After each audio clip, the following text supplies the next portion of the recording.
કે આરોપી ધીરેન કારિયા ઉર્ફે ડીકે શેઠને પ્રોહિબિશનની ગેરકાનૂની પ્રવૃત્તિઓના આર્થિક વ્યવહારોથી મેળવેલ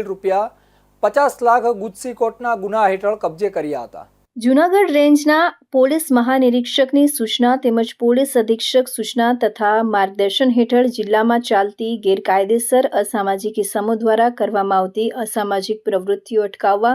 તેમજ કડક હાથે કામ લેવાની સૂચના અન્વયે લુખ્ખા ટપોરી શરીર સંબંધી જેમાં ખૂનની કોશિશ, લૂંટ, અપહરણ, બળજબરીથી કઢાવી લેવાની કોશિશ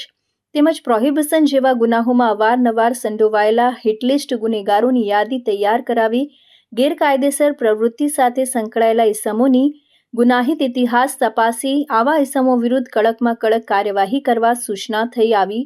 હોય તેમજ ગેરકાયદેસર પ્રોહિબિશનની પ્રવૃત્તિ સાથે સંકળાયેલા જિલ્લાના પ્રોહિબિશન બુટલેગરો તેમજ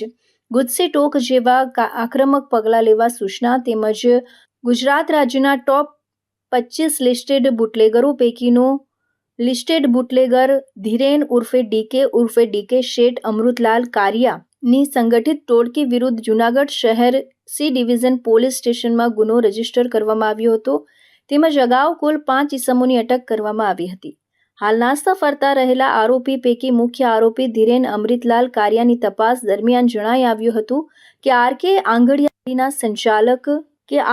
આંગડિયા પેઢીના સંચાલક દ્વારા સંગઠિત ટોળકીના મુખ્ય આરોપી ધીરેન કારિયાના દારૂના ધંધાના નાણાકીય વ્યવહારો અંગે પોતાના મોબાઈલ ફોનમાં કેશબુક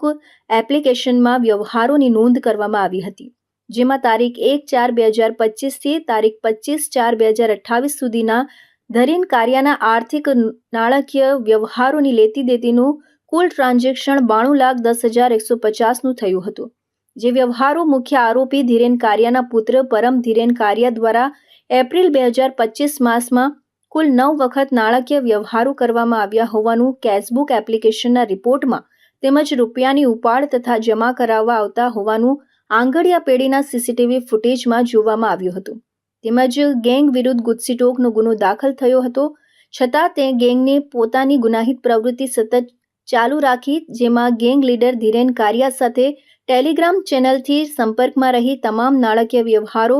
પરમ ધીરેન કારિયા સંભાળતો હોય અને ગુજસી ટોકનો ગુનો દાખલ થયો